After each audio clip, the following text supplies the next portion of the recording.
Fala, galerinha! Como é que vocês estão? Estou aqui de novo. Então, agora nós vamos para a nossa segunda semana. Vocês já lembram do nosso sisteminha, como é que é? Você vai copiar os slides, você vai anotar suas dúvidas, você vai participar da aula, você não vai só assistir a aula, eu não quero isso, tá? Senão eu mandava só os slides para você, não ficava gravando aqui, não tinha porquê. Então, preste atenção, copia bonitinho, anote suas dúvidas e vamos fazer isso aqui dar certo, isso aqui ficar legal. Fechou? Beleza? Então tá bom. Moçadinha, qual que é a nossa aulinha de hoje? Vamos ver aqui. Vamos puxar o nosso arquivinho. Ah, galera, tá aqui, ó. Taxonomia. Então vamos lá. Vamos falar então das classificações, ou, aliás, da classificação dos seres vivos, tá? É isso que quer dizer taxonomia. Bom, já existiu, né, um monte de tentativas de classificação de seres vivos, né?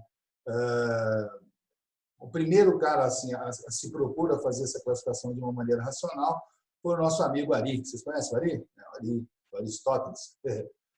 O Aristóteles ele propôs uma classificação extremamente simples, né? E isso acabava, já desde aquela época, complicando muita gente, né? Ele dividiu os seres vivos em animais, vegetais e vermes. Era só isso a classificação dos caras. E, obviamente, não conseguia encaixar um monte de ser vivo nesse contexto. E aí, mais para frente, bom, vamos tirar a caninha do desvio aqui, mais para frente, uma nova forma de classificação foi sendo necessária, né? Foi sendo pedida até pela comunidade científica. Então, vamos lá? Tchau, galera. Depois eu volto no final. Então, vamos lá. O que propunha? O que nós vamos ver? Então, vamos ver. Então, lá, definição. O que é taxonomia? Já falei. Ramo da biologia responsável pela classificação de seres vivos. Por quê? The question is why? Lembra que eu falo? The question is why? Estabelecer uma padronização nessa classificação, facilitando o estudo e a comunicação entre os cientistas e pesquisadores. Isso é óbvio, né, galera? Para que ter 2, 3 nomes, 4 nomes, 20 nomes? Imagina um nome para cada espécie em cada uma das línguas. Ninguém nunca ia imaginar quem é quem. O trabalho, por exemplo, que estivesse falando sobre uma determinada esponja lá no fim da Malásia, ia ter um nome completamente estranho. Quer dizer, bicho para, né? Nós precisamos estabelecer uma padronização. E o mais legal, galera, é que a comunidade científica pedia isso, né? Os próprios cientistas pediam isso. Como é que você vai acompanhar o trabalho de alguém de um outro país, ou mesmo dentro do seu país, por exemplo, imagina o Brasil, né? Com toda a regionalização que nós temos de nomes, né? Então ficava muito difícil, muito difícil. Aí foi necessário, isso foi, até que um cara chamado Carl Linneu se propôs a fazer essa classificação, tá? Um cara extremamente competente, extremamente como que eu posso dizer, reconhecido pela comunidade científica. Então, Linneu fez um livro, então, se propôs fazer essa classificação e escreveu um livro chamado Sistema Natural. E, nesse livro, né, o que ele propunha? Uma classificação usando, né, de aspectos filogenéticos. Ele não chamou assim, mas de similaridades evolutivas. Esse foi o termo que ele usou. Usando a evolução como principal critério de classificação. Essa foi a ideia de Linneu. Quanto mais próximos evolutivamente falando os indivíduos eram classificados, mais estreito era a sua classe de semelhança. Falou? Bom, as modernas normas, por que eu coloquei entre aspas aqui, ó, as modernas normas de classificação foram estabelecidas por Linneu? Porque já não são tão modernas aqui, galera. Isso já está bastante, não criticado, né, mas já vem sendo mudado de uma maneira bastante intensa e cada vez mais intensa, principalmente depois das descobertas da genética. Mas para o ensino médio é disso que a gente precisa daqui. No finalzinho da apresentação, eu vou mostrar para vocês algumas variações que, inclusive, já caíram até no no Enem, mas deixa isso mais para frente. Então, traduzindo, nós vamos fazer a classificação aqui no básico. Não esquece o nome do livro, Sistema Natural, né? Estabelecer uma classificação baseada em filogenia, que eu já falei para vocês. E outra coisa, esse cara aqui, ó, esse cara bonitinho aqui, ó, que vocês estão vendo, de peruquinha, coisa linda, senhor, ele que estabeleceu a tal da classificação do famoso Reficofage. Reino, filo, classe, ordem, família, gênero, espécie.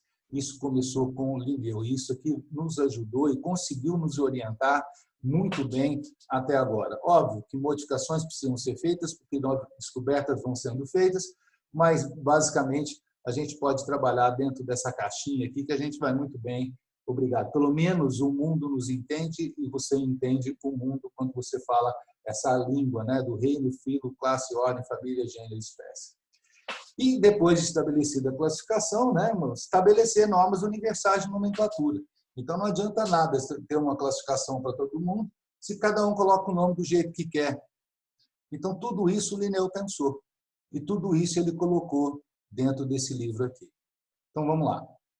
Eu posso dizer, então, que, basicamente, a taxonomia ela é dividida em duas partes, a sistemática e a nomenclatura. Então, a taxonomia é dividida em sistemática mais nomenclatura. As duas juntas compõem a taxonomia. O que é a tal da sistemática? Bom, vocês estão vendo aí. A sistemática é a parte da taxonomia que é responsável em estabelecer os critérios de classificação. Quais são os critérios? Né? Então, parentesco evolutivo. Né? Isso é o principal. Semelhanças moleculares, estrutura celular e orgânica, comportamentais, fisiologia, genética. Quer dizer, quanto mais próximos a semelhança dos indivíduos nesses critérios, coloquei etc. aqui, porque existem outros, né? Mais próximos entre si, os critérios entre os indivíduos, é porque mais, evolutivamente falando, próximos eles são.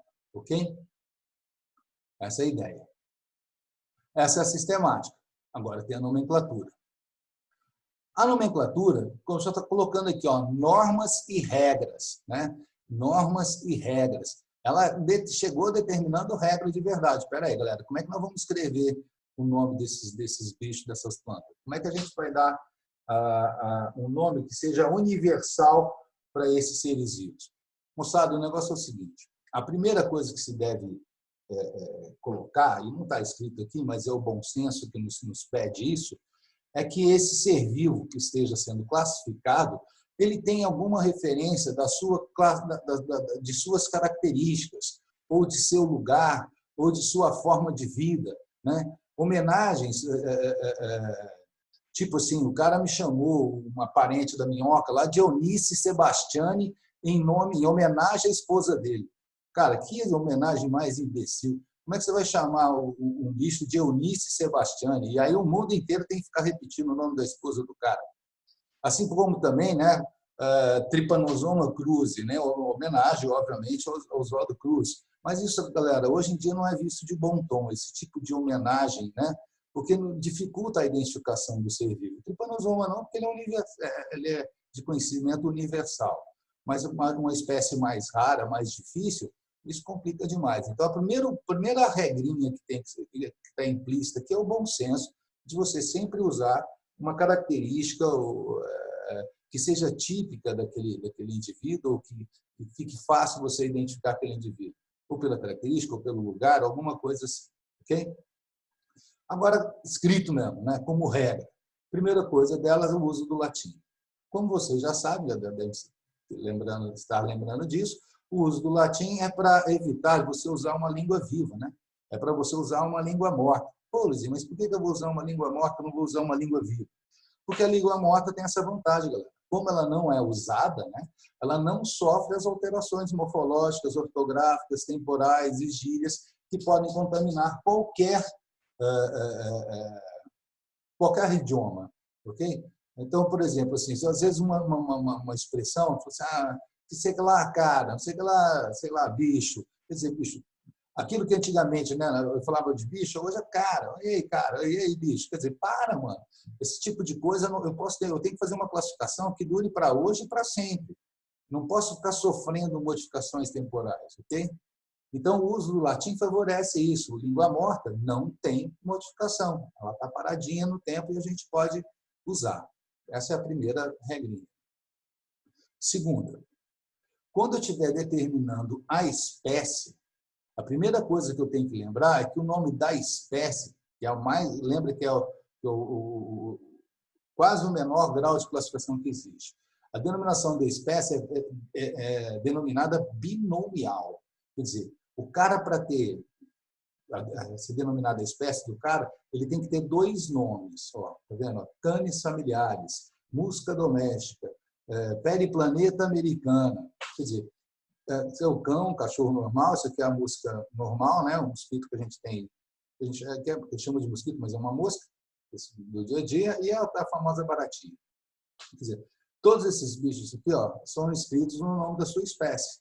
E reparem que o primeiro nome, Canis, representa o gênero do cachorro. E a espécie é Canis familiares. Pelo amor de Deus, não vai achar que isso é Canis, quer dizer, que gênero é Canis e que espécie é familiares. Não. Canis é o gênero. E a espécie? Canis familiares. Qual o gênero da mosca? Musca. Qual que é a espécie? Musca doméstica. Você tem que falar os dois. Ok? E um perhaps aqui, galera, você tem que lembrar. Esse nome ele tem que estar sempre em destaque. O que é estar em destaque? Por exemplo, ou ele está grifado, ou ele está em negrito, ou ele está, por exemplo, em itálico, ou os três, ou em colorido. Ele está, de alguma maneira, ele tem que saltar ao seu texto.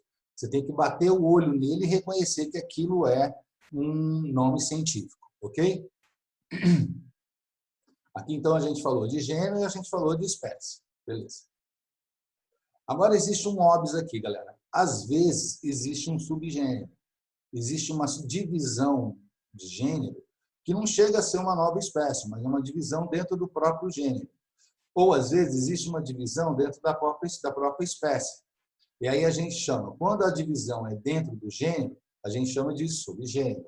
Quando a divisão é da espécie, a gente chama de subespécie, que são as raças, né, galera? Subespécie é raça. Então, você vê aqui assim, ó, por exemplo, um exemplo. Como é que eu escrevo quando tiver subgênero? O nome da espécie é Anopheles darling. Perdão.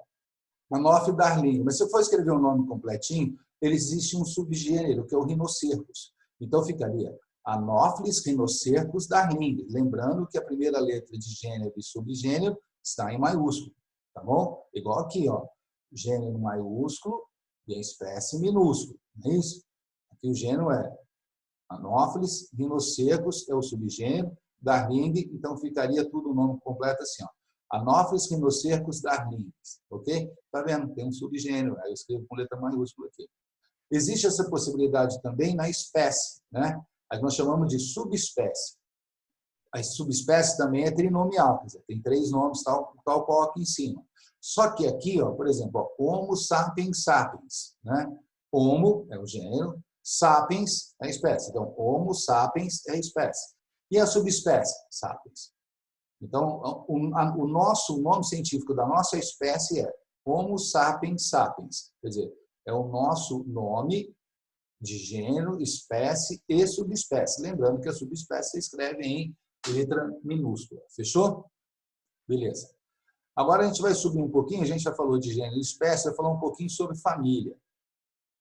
Família, galera, é o único deles que dá para você perceber, por exemplo, se é planta ou se é bicho.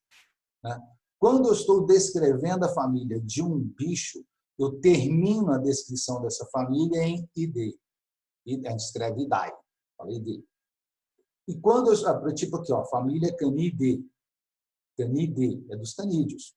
Né? Eu estou falando aqui do cachorro, estou falando da raposa, estou falando do cachorro do mato, eu estou falando do lobo. Quer dizer, tudo eles... O lobo, por exemplo, chama Canis lupus. Ele pertence ao mesmo gênero, pertence à mesma família. Canidae. Tá? A gente fala canídeo, escreve I-D-A-E.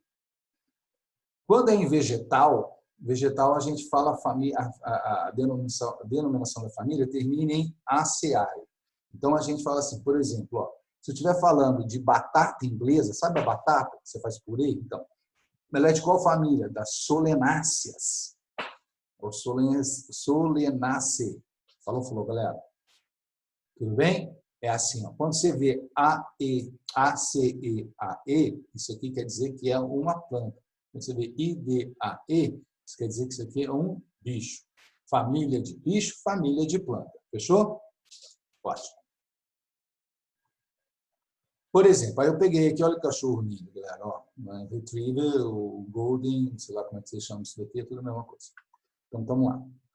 Então, eu peguei aqui o cão doméstico. Que reino que ele pertence? Ao reino animal. Ah, vá.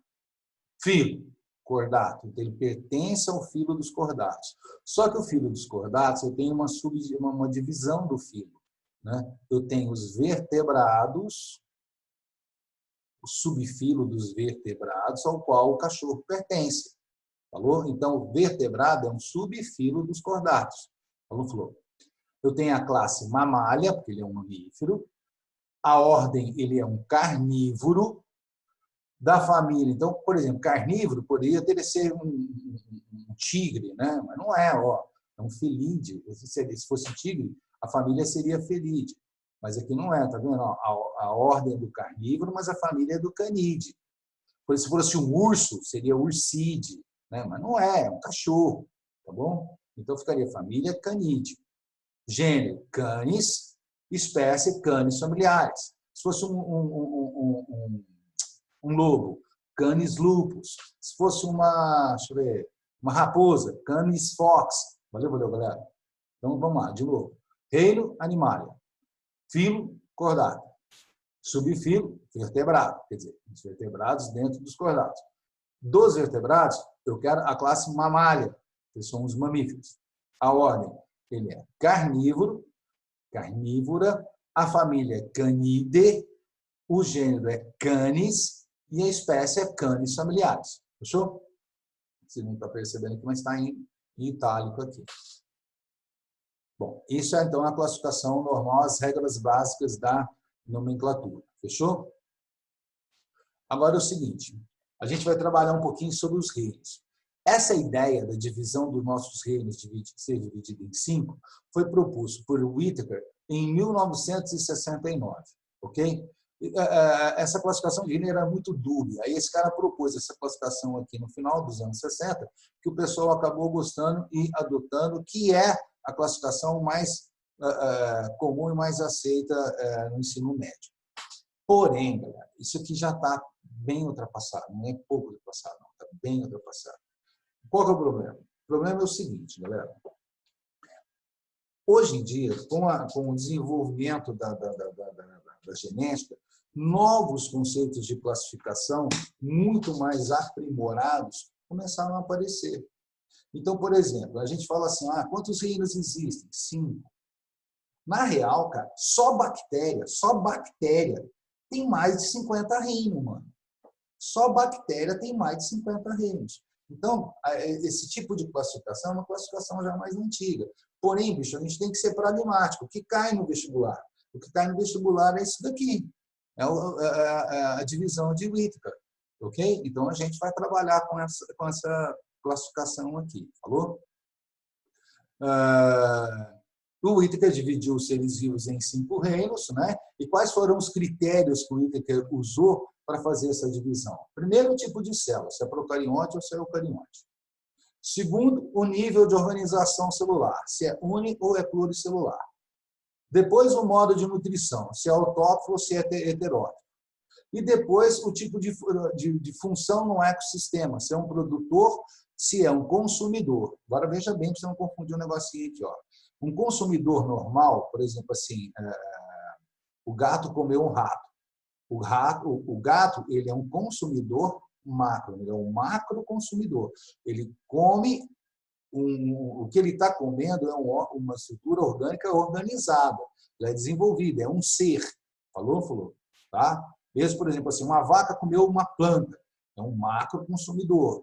O gato comeu o rato, ele é um macro consumidor. Cuidado para não confundir aqui com os microconsumidores. Microconsumidores, galera, são os decompositores. Microconsumidores são os decompositores, são aqueles que pegam matéria orgânica morta e decompõem e libera daquela matéria orgânica morta matéria inorgânica. É aquele cara que vai converter a matéria orgânica em inorgânica. É isso que faz um decompositor. Os microconsumidores, toda vez que você lê na tabelinha da frente aqui agora, que a gente vai falar, ó, toda vez que você lê microconsumidores, pense que eles são os decompositores. E toda vez que você falar macroconsumidor, lembre-se que eles são os consumidores normais que você aprendeu na ecologia. Então, vai lá. A tabelinha do Whittaker está aqui. Por exemplo, os 4 reinos: Monera, Protista, Fungo, Plantae e Animalia. Tipos de célula. Monera, você está vendo, ó. Procariota, a maioria deles tem parede celular, tá vendo? E aí vai falando a classificação das outras células. E o protista, ele é eucariota.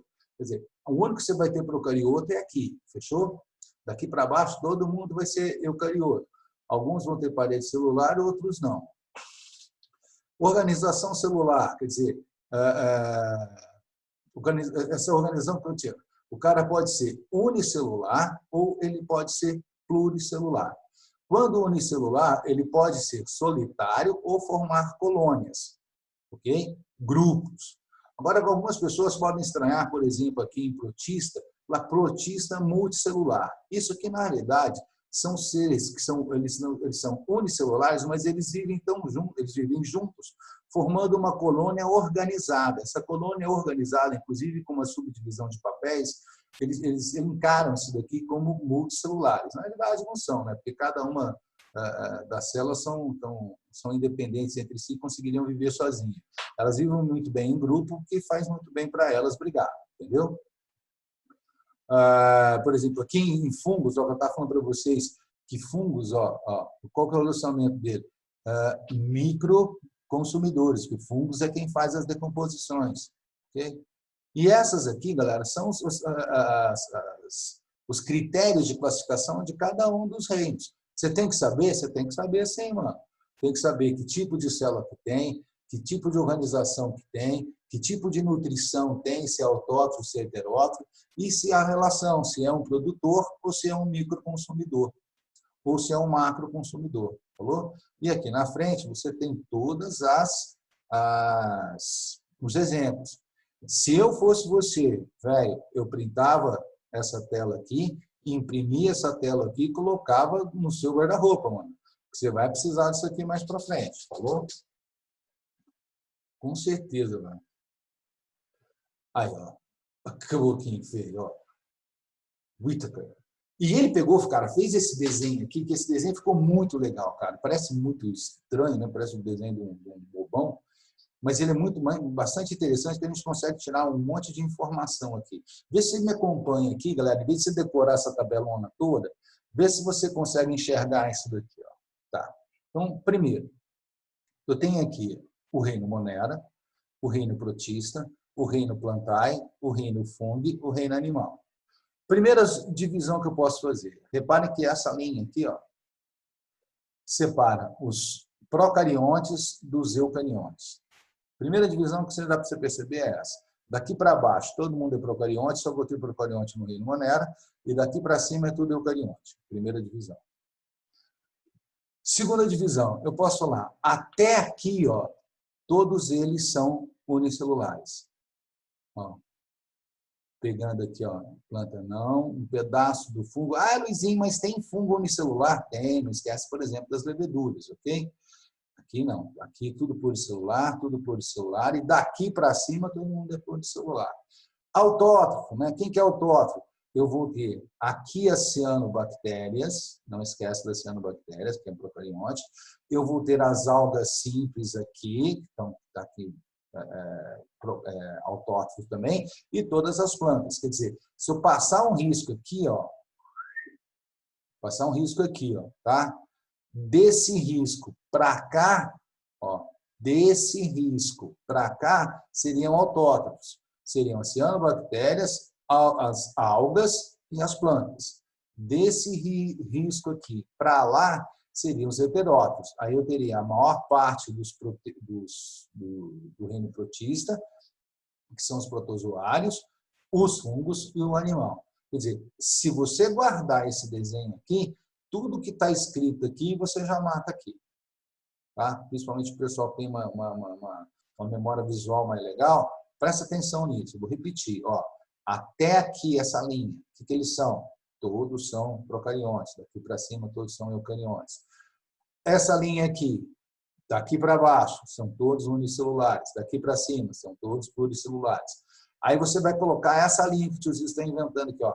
Coloca uma linhazinha aqui separando daqui para cá, dessa linha para cá, eu vou ter os autótrofos. Dessa linha para lá, eu vou ter os heterótrofos. Esse é o nosso famoso caboclo horroroso. Fechou? Agora é o seguinte, toda vez que eu estou dando essa aula, sempre alguém manda um bilhetinho, vem e me pergunta: ah, Luizinho, e os domínios? O que é domínio? Por que a gente tem que falar? Tem que falar? Tem que falar, galera, porque caiu no Enem domínio, velho. Você acredita? Caiu. Esse cara aqui, chamado Carlos Wes, né? No final dos anos 70 e começo dos anos 80, ele fez um trabalho, cara, de Hércules, mano. Ele fez o sequenciamento do RNA ribossômico de milhares de espécies do nosso planeta. De milhares de espécies do nosso planeta. E quando ele começou a fazer esse sequenciamento, ele começou a perceber, foi aí que toda essa classificação dos seres vivos começou a querer mudar e querer mudar com força, tá?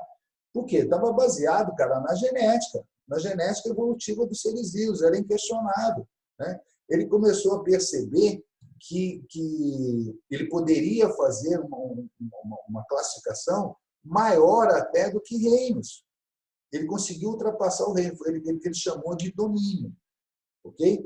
Então, ele pegou todos os seres vivos que estariam aqui, né, em protista, monera, fungo, plantária e mamária, ele pegou todos esses caras aqui, ó, e dividiu esses caras em 3 domínios. Tá? Isso é uma coisa muito rara, não é difícil, é muito fácil, mas é muito rara de cair em vestibular. Bicho, mas já caiu no Enem. Se já caiu no Enem, a gente tem que falar para você, falou? Então vamos lá, ó. Sistema, vamos lá. Analisando a sequência, o sequenciamento do RNA ribossômico de milhares de seres vivos, ele montou um sistema de 3 domínios. É uma forma de agrupamento dos diferentes reinos da taxonomia tradicional em 3 grandes grupos designados por domínios. Quem são esses 3 grandes domínios? 3 grandes grupos. Ele dividiu, por exemplo, eu tenho o domínio das bactérias, o domínio das arqueobactérias. Aliás, galera, já falei bobagem. Nem se fala mais arqueobactérias. Hoje em dia a gente tem que falar árquea, tá? Porque já descobriu que as árqueas não são bactérias. Depois eu falo um pouquinho mais sobre elas daqui a pouquinho no próximo slide. Falou? Então eu tenho bactérias, primeiro domínio. As árqueas, segundo domínio. E as eucárias, que vão fazer parte do terceiro domínio. Nesse aqui, ó, eu tenho as plantas, o protista, as plantas, o fungo e os animais. Nesse cladograma de evolução que vocês estão vendo aqui, ó. Fechou? Então, o primeiro reino seria o reino das bactérias. O segundo reino, domínio. O primeiro domínio seria o domínio das bactérias. O segundo domínio seria o domínio das árqueas, não fale arqueobactérias. E o terceiro domínio seria o das eucárias. Falou? Então, vamos lá. Domínio árquea, né? Então, são os extremófilos, né, galera? Tá? E alguns quimiosintetizantes também. Alguns extremófilos são quimiosintetizantes também. O que são os extremófilos? Aqueles caras que gostam, né, aquelas árqueas, né, semelhantes a bactérias, que gostam de viver em ambientes extremos, como as metanogênicas, ambientes carregados de uma atmosfera de metano, os halófilos, aqueles caras que gostam de lugar com muito sal, os termófilos, aqueles caras que gostam de lugar muito quente, né? Bactérias, por exemplo, de fontes termais, que a gente já falou em sala de aula, falou? Esses caras extremófilos, eles fazem parte do domínio das árqueas. Alguns quimiosintetizantes também, mas nem todos, tá? Alguns quimiosintetizantes também fazem aqui. O domínio das bactérias, né, que inclui as bactérias mais comuns, né, que são seres procariontes, todos normais, padrãozão, tá? E o domínio das eucárias, que inclui todos os demais seres vivos eucariontes. Quer dizer, se for eucarionte, é eucária. Fechou? Se for eucarionte, é eucária. Fechou? Se for procarionte, ou é árquea ou é bactéria. Se for um extremófilo, é árquea. Se for uma bactéria normal, é bactéria. Fechou? Galera, é assim que então você vai fazer essa classificação aqui. Aí também sempre recebo um bilhetinho nessa aula. Ah, Luizinho, e os vírus? Como eu vou classificar os seres vivos? Então, não vai. Não desse jeito, não usando essas regras. A classificação de seres vivos é completamente diferente. Pergunta para mim por quê. Fala assim, why, fala, why. Eu vou falar, because eu nem sei se vírus é ser vivo, mano. Como é que eu vou estabelecer essa classificação? Essa classificação, eu vou voltar lá no comecinho, para você ver o título, cadê? Classificação dos seres vivos, responsável pela classificação dos seres vivos. Eu não sei se vírus é ser vivo, cara. Se eu não sei se ele é ser vivo, eu não posso colocá-lo nem nessa classificação aqui. Tem muita gente que acha, tem muita gente que não acha. Eu acho, mas eu não tenho prova total, né? Então, eu vou ter que usar uma outra classificação completamente diferente. É por isso que você vê essas classificações, H1, N1, essas classificações, tudo diferente, velho. Tá bom? Coronavírus, o que é isso? Nós estamos enfrentando um problema muito grande agora, justamente isso. Reparem como é que a classificação deles não segue nenhum critério desse que a gente falou aqui. Por quê? Porque eu nem sei se ele é um ser vivo. Fechou? Bom, como vocês viram, é uma aulinha bastante fácil, bastante tranquila. É muita coisa, mas é muito facinho, né, galera? Depois você pega o jeito, fica de boa. Facinho. Bom, vou botar minha carinha ali. Entendeu? Ali, meu time. Aí, galera, o que vocês vão fazer? Eu espero que vocês tenham copiado isso daqui, vai dar uma olhadinha lá, vai tentar fazer os exercícios. Vocês vão ver que os exercícios, eles tendem mais a querer te confundir do que realmente ter alguma pergunta muito difícil, porque não tem jeito de perguntar coisas muito difíceis a respeito disso, mas às vezes eles querem te confundir. Falar, mas isso aqui está mais próximo, está mais distante. Quem é da mesma família, é mais próximo da mesma ordem, não é? O que é mais próximo? O cara ser da mesma família ou ser da mesma ordem? Esse tipo de coisa que vai cair, cara. Esse tipo de coisa que vai cair. Às vezes pinga um negócio de domínio no Enem, é porque o cara estava de mau humor aquele dia. Fechou? Então tá bom, galera. Então vamos lá, terminar aqui. E é isso aí, moçada. Façam então os exercíciozinhos, anotem as nossas dúvidas se vocês tiverem. E o tiozinho está aqui para a gente tirar essas dúvidas depois. Beijo no céu da boca de vocês, muito obrigado. E depois a gente volta com outro. Na semana que vem a gente volta com outra aulinha. Beleza? Tchau. Tchau.